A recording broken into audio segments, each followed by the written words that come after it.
You're listening to the Bearded Theologians podcast, hosted by Zach Bechtold and Matt Franks. If you'd like to learn more about the Bearded Theologians, you can go online at beardedtheologians.com, where we have past podcasts, blogs, and a couple items for sale. So check us out, beardedtheologians.com. Thank you for listening, and enjoy this week's show. You're listening to the Bearded Theologians podcast, hosted by Matt Franks and Zach Bechtold. This week on the Beardcast, one of the things that we believe is not to put discipleship in the corner, and it should be at the forefront of who we are as followers of Jesus. And we have nice mugs that say, don't put discipleship in the corner, that you can find on Zazzle. And in conversation with that, in our little pre-thing meeting, we talked about maybe looking at Wesley's works of piety and works of mercy, and then looking at his 21 questions. And so for the next 4 weeks, we're going to explore those. And so this week, we're going to talk about works of mercy. And so, Zach, when you think of works of mercy, what are some things that come to your mind in a sense of discipleship? Sure. Well, to understand the difference between works of mercy and works of piety, those are, I want to say big words, but they're not. They're really churchy words, and just the sense of really what they are. Mercy is all about doing, the outward expression of our faith in doing good works and visiting the sick and visiting those in prison, feeding the hungry, just simply being generous, right? And then works of piety, which we'll get into next week in depth, or more of worship actions, reading, meditating on scriptures, praying, fasting, those types of things. But today, when we focus on mercy and both piety, they both have individual practices and communal practices. And for me, works of mercy are how we live out our faith, how we take what we experience in worship, in our private private discipleship, right? And we put that into action. It's simply doing good, doing no harm, and staying in love with God. It's practicing that out loud. And there's so many ways that we can practice and involve ourselves in these works of mercy. And I think sometimes we forget, or we get caught up in one avenue of that, or maybe even the communal or individual practice of that. Wesley was really big on doing both, doing these things individually, but also doing them in community. And we find too often we get stuck in one or the other, that we do things on our own and we don't need the community, we don't need the church, we can just go out and we can feed people or we can visit people, which is well and good. But there's also something huge when we come to community, when we do these things together. We can accomplish more of seeking justice, ending oppression and discrimination. It's addressing the needs of the poor. It's easier for us to do some of these things individually. Visiting a sick person, we don't need an entire church to go and visit one person. It would be overwhelming. But we need the whole church to stand up in moments of injustice and moments of oppression and discrimination. We can do more and accomplish more in the various ways. And so Wesley's really big on how do we do the smaller things individually?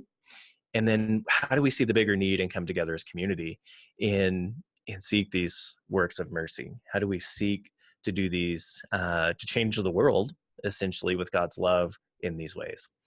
And so that, for me, that's the basic. That's the nutshell version of what works of mercy are individually and communally. I think, I was thinking about this and thinking about, one, how did Jesus model this? Because, that's kind of our base. If we're making disciples of Jesus Christ, we don't make disciples of John Wesley, contrary to popular opinion. But I was thinking about how Jesus modeled works of mercy. Mm-hmm. And how he spoke towards justice and pushing the people to look bigger, dream bigger, and what would peace look like, and he gave several examples of that from the public aspect of actually showing what acts of justice look like. And there's several stories where Jesus comes in and shows what justice looks like in a sense of taking care of those on the outside of the community and creating space for them to have a space where before they weren't able to have a space. And I mean, all that stuff. And Jesus definitely modeled it from the private perspective, but also from the personal private perspective.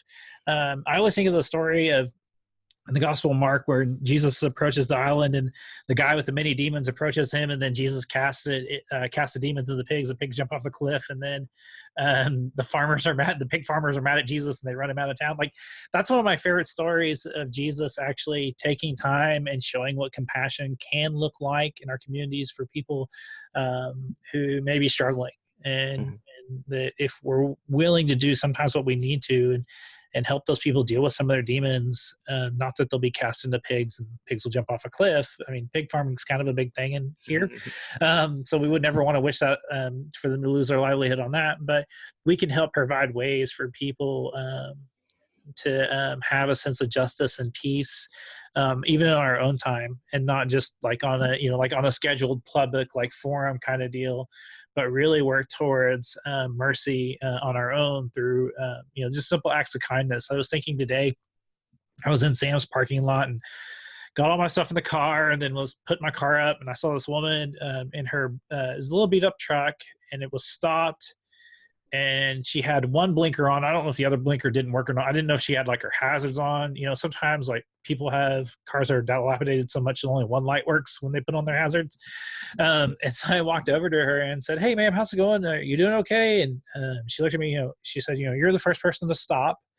And asked me if I was okay. I'm doing okay. I'm just waiting for that parking spot. She pointed to the one that was like towards the front.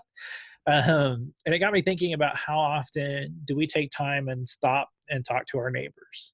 And that's not just the people that live next door or the people that live behind us, but she was technically a neighbor in that moment. And I wanted to make sure that she was okay.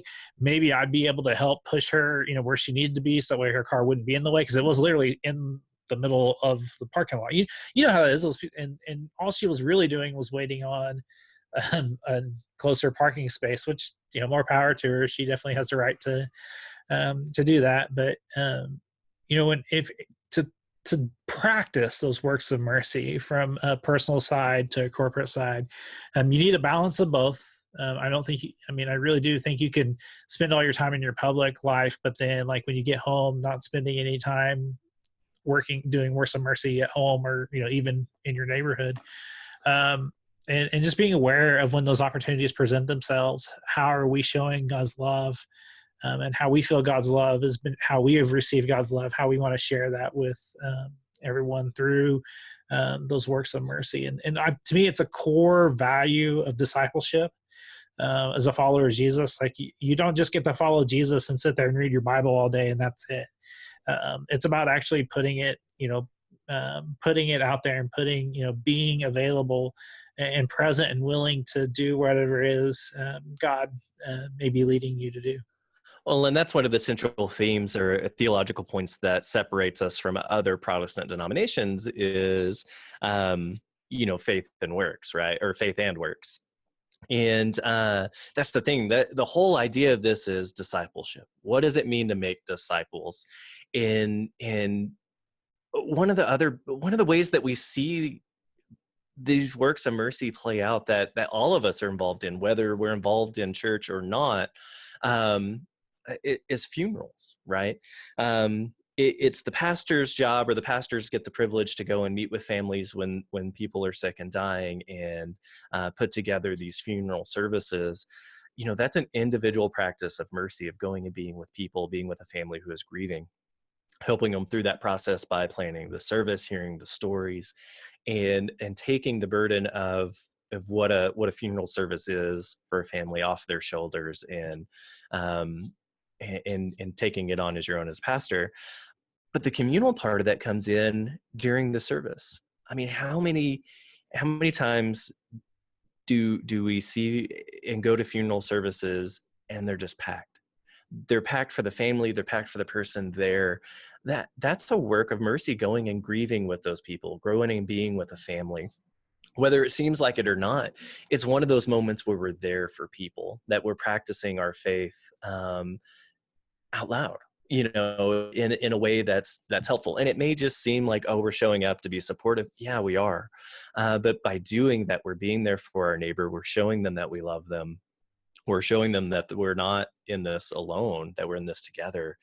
And when we look at what it means to be a neighbor, what it means to be a disciple, Jesus models that very much, like you said, Matt, by going and being, whether that is going and being communally, right? Where we all know the stories where Jesus goes out and he preaches and he teaches and he heals very publicly. But there are those moments Jesus simply is with people privately. And it's so important for us to remember all aspects of that to be a disciple of Jesus Christ is both when nobody's watching and when everybody's watching. And there's so many different ways that we get to practice that we get to live that out. And for each and every person, those are different, and we get to live into those in different ways and in our own ways. But like you said, by simply asking someone if they need help, by having a conversation with your neighbor, your physical neighbor, by knowing their name, that's huge, especially today. I can't tell you how many communities I've lived in the last handful of years where I didn't know my neighbor's name, not because I didn't want to, but because it was a drive your car into the garage, shut the door so nobody will see you type of neighborhood. And it's very sad that we now live in a culture that's the expectation rather than the bring a plate of brownies or cookies and welcome your neighbor in and get to know who they are. Well, and I think that like Christians suck at hospitality so much. And I say that because when we have opportunities to share our space or share a connection with one another through whatever it is, whatever common bond it is, it's amazing to see how often nobody talks to each other. And I'm not saying like, so I'm an introvert. I'm not going to go to an event and I'm not going to go around and shake everybody's hand and try to get to know everybody. That's not who I am. But I am going to try to, like, the people around me or the people I know, I'm at least going to acknowledge their presence. And even if I don't know their name, maybe try to remember their name or find a way to get to know their name and say, hey, I'm glad to see you, and make that connection. I've watched, and I admit I'm just as bad at this as anybody, although I'm trying to be better so that way I can, make people know that we exist. But to actually go and say, hey, how's it going? This is a good event, whatever it is, whether it's a community event, like an opening of a store or something, or something that the chamber's hosting, or like even in your own church. It's amazing to me how often we talk about how well we greet everybody. But then when you ask the question, do you know the people who are sitting behind you, in front of you, and to the sides of you? If you can tell me their names, and it's amazing to see how often people don't know. Right.